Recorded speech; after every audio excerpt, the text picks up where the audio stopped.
Solar ഹീറ്റിനെ ഹീറ്റായിട്ട് convert ചെയ്യുന്ന പ്രോസസ്സിൽ നമ്മൾ ഏറ്റവും കൂടുതൽ ഉപയോഗിക്കുന്നത് വാട്ടർ ഹീറ്റിനകത്താണ്. സോളാർ വാട്ടർ ഹീറ്റിനകത്ത് ഹീറ്റിനെ ഹീറ്റായിട്ട് തന്നെ കൺവേർട്ട് ചെയ്യുന്ന പ്രോസസ്സാണ്. ഈ വാട്ടർ ഹീറ്റർ തന്നെ നമുക്കിപ്പോൾ 2 ടെക്നോളജിയിലുള്ളത് അവൈലബിൾ ആണ്. 2 ടെക്നോളജി എന്ന് പറഞ്ഞാൽ ഒന്ന് ETC ഇവാക്കുലേറ്റഡ് ട്യൂബ് കളക്ടർ, അടുത്തത് FPC ഫ്ലാറ്റ് പ്ലേറ്റ് കളക്ടറാണ്.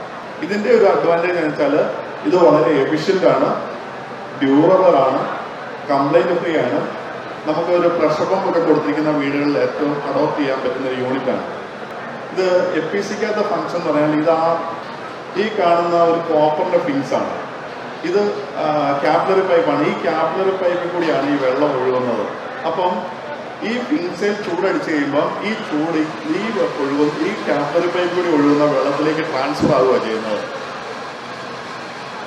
അപ്പം ഈ ഫിൻസ് നമുക്ക് ആദ്യ കാലങ്ങളിൽ ഉപയോഗിച്ചിരുന്ന അലുമിനിയം ആയിരുന്നു, അത് കഴിഞ്ഞ് സ്റ്റീലായി, ഇപ്പോൾ കോപ്പറായി.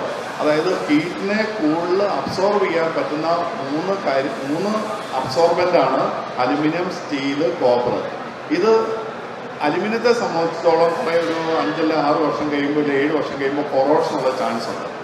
അപ്പോൾ അലുമിനിയം കഴിഞ്ഞപ്പോൾ സ്റ്റീലായി. സ്റ്റീലിനും ഈ പറയുന്ന ചില പ്രശ്നങ്ങളുണ്ട്.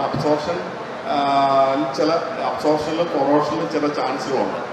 അപ്പോൾ അങ്ങനെ വന്നപ്പോഴാണ് അത് കോപ്പറിലേക്ക് കിടന്നത്. കോപ്പർ ആകുമ്പോൾ നമുക്ക് ഈ പറയുന്ന 100% എഫിഷ്യൻസി, അതുപോലെ ഹീറ്റ് അബ്സോർബ് ചെയ്യാനുള്ളൊരു എഫിഷ്യൻസി, ഇതെല്ലാം കോപ്പറിനുള്ളതുകൊണ്ട് കോപ്പറാണ് ഇപ്പം നോർമലി.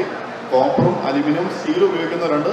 അപ്പോൾ നല്ലൊരു ശതമാനം ആൾക്കാരും കോപ്പർ ഉപയോഗിക്കുന്നു. കോപ്പർ ഉപയോഗിക്കുന്നതിൻ്റെ കാരണം എന്താണെന്ന് വെച്ചാൽ ഈ എഫിഷ്യൻസി 100% നമുക്ക് കിട്ടുന്നുണ്ടെന്നതാണ്. ഇത് ജസ്റ്റ് മെയിൻ ടാങ്കാണ്. കോൾഡ് വാട്ടർ നമ്മൾ സ്റ്റോർ ചെയ്യുന്നൊരു ടാങ്ക്. ആ കോൾഡ് വാട്ടർ നേരെ ഈ പറയുന്ന ഔട്ട്ലെറ്റ് കൂടി വന്ന് വാട്ടർ ഹീറ്റിനകത്ത് കയറുന്നു.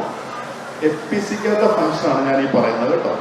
FPCക്കകത്ത് ഇത് എന്നിട്ട് ഈ തണുത്ത വെള്ളം ഈ ക്യാപ്പിലറി പൈപ്പ് കൂടി താഴ്ത്ത് വന്ന് ചൂടാവുകയാണ് പാനലിലെ കിടന്നുണ്ട്. ഇതിന് സോളാർ പാനൽ എന്ന് പറയുന്നത്. പക്ഷേ ഇതിനകത്ത് പാനൽ എന്ന് പറയാൻ വേറെ കാര്യങ്ങളൊന്നുമില്ല. നമ്മൾ ഇലക്ട്രിക് ജനറേറ്റ് ചെയ്യുന്ന പാനലുമായിട്ട് യാതൊരു ബന്ധമില്ല. ഹീറ്റ് അബ്സോർവ് ചെയ്യുന്നൊരു പാനൽ.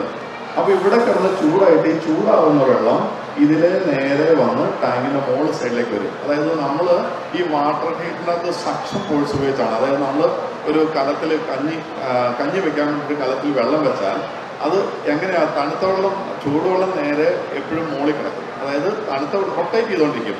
ആ ഒരു പ്രോസസ്സിൽ ആണ് ഇതും വർക്ക് ചെയ്യുന്നത്. അപ്പം നമ്മൾ അതേസമയം ഇതൊരു പ്രഷർ പമ്പ് കൊടുക്കുന്നിടത്താണെങ്കിൽ ഈ എയർ പൈപ്പ് കൊടുക്കാൻ പറ്റില്ല. കാരണം ഇവിടെ മെയിൻ ലൈനിൽ പ്രഷർ കൊടുക്കുമ്പോൾ ഇതിലെ വെള്ളം ചാടിപ്പോകും.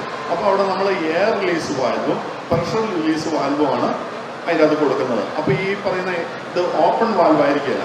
അപ്പോൾ നമ്മളെപ്പോഴും ഈ പറയുന്ന ടാങ്കിന് അനുവാദികമായിട്ട് ഈ പറയുന്ന എയർ പൈപ്പ് പൊങ്ങിനെങ്കിൽ മാത്രമേ ഉള്ളൂ ഈ സർക്കുലേഷൻ കറക്റ്റായിട്ട് വർക്ക് ചെയ്യുള്ളൂ.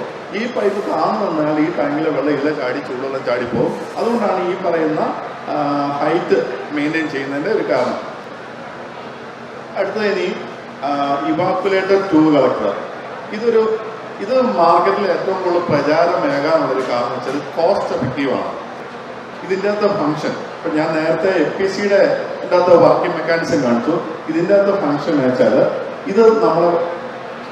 ഇത് ഓവർഹെഡ് ടാങ്കാണ് ETCയുടേത്.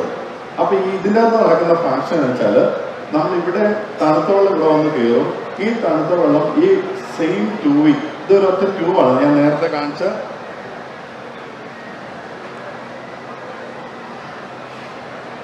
ഇതാണ് ETC വാട്ടർ ഹീറ്റർ. ഇതിൻ്റെ വർക്കിംഗ് ആണ് ഞാൻ ഇതിൻ്റെ അകത്ത് കാണിക്കുന്നത്. ഇതിൻ്റെ അകത്ത് ഈ തണുത്ത വെള്ളം ഇവിടെ കയറി കഴിയുമ്പോൾ ഇതേ രീതിയിൽ ഇവിടെ വന്ന് ഈ സെയിം ട്യൂബിൽ വരികയും ഈ സൺലൈറ്റ് ഇതിൽ വീണ് കഴിയുമ്പോൾ ഇവിടെ ഗ്രാജുവലി പതുക്കെ ചൂടായിട്ട് ഇത് നേരെ ഈ ടാങ്കിലേക്ക് കയറും. അപ്പോൾ അതായത് തണുത്ത വെള്ളം ഇറങ്ങുന്നതും സെയിം ട്യൂബിൽ, ചൂടുവെള്ളം തിരിച്ചു പോകുന്നതും സെയിം ട്യൂബിൽ. അപ്പോൾ അവിടെ ഒരു മിക്സിങ്ങിനുള്ള ചാൻസ് ഉണ്ട്. ഇതിനകത്ത് വേറെ സെപ്പറേഷൻ ഒന്നുമില്ല. അപ്പോൾ അതുകൊണ്ട് എഫിഷ്യൻസി കുറയാനുള്ളൊരു ചാൻസ്. പിന്നെ ഗ്ലാസ് അബ്സോർപ്ഷനിൽ കുറയുമായിരുന്നു. ഞാൻ രണ്ടും തമ്മിൽ FPC എഫിഷ്യൻ്റ് ആണെന്ന് പറയാനുള്ള കാരണങ്ങളാണ് പറഞ്ഞു വരുന്നത്. അപ്പോൾ ഇങ്ങനെ ഒരു കാരണം ഇതിനകത്തുണ്ട്. രണ്ടാമത് നമ്മൾ നോർമലി ETC വാട്ടർ ഹീറ്റർ വെച്ച് കഴിയുമ്പോൾ ഒരു 3 അല്ലെങ്കിൽ 4 വർഷം കഴിയുമ്പോൾ ആൾക്കാർ പറയും അതിൻ്റെ എഫിഷ്യൻസി കുറഞ്ഞു പോയെന്ന് പറയും. അതിൻ്റെ മെയിനായിട്ടുള്ള കാരണം നമ്മൾ ടാങ്കിൽ എന്തെങ്കിലും ഓവർഹെഡിൽ എന്തെങ്കിലും കരടുകളുണ്ടെങ്കിൽ ഇത് നേരെ ഈ ടാങ്കിൽ വന്ന് നേരെ ഇവിടെ വന്ന് ഫോർം ആവും. അപ്പോൾ ഇതിൻ്റെ ഹീറ്റ് അബ്സോർബ് ചെയ്ത് ഹീറ്റ് ജനറേറ്റ് ചെയ്യാനുള്ള പവർ അങ്ങ് കുറയുകയാണ്. അപ്പോൾ ഇത്രയും ഭാഗം നമ്മൾ ഡസ്റ്റ് വന്ന് അടിച്ചു കഴിഞ്ഞാൽ ഇതിൻ്റെ അകത്ത് ഈ ഒരു കോട്ടിംഗ് ഉണ്ട്. ഈ കോട്ടിംഗ് ഉള്ളതുകൊണ്ട് നമുക്ക് പുറത്തൊന്നും കാണാൻ പറ്റില്ല. അപ്പം അങ്ങനെ വരുമ്പോൾ നമുക്ക് ചൂടുവെള്ളം ഗ്രാജുവലി 3-4 വർഷം കഴിയുമ്പോൾ കുറഞ്ഞു വരും. ഇങ്ങനെ വരുന്ന സാഹചര്യത്തിൽ ഒരു ടെക്നീഷ്യനും മാത്രമേ ഇത് അഴിച്ച് ക്ലീൻ ചെയ്യാൻ പറ്റുള്ളൂ.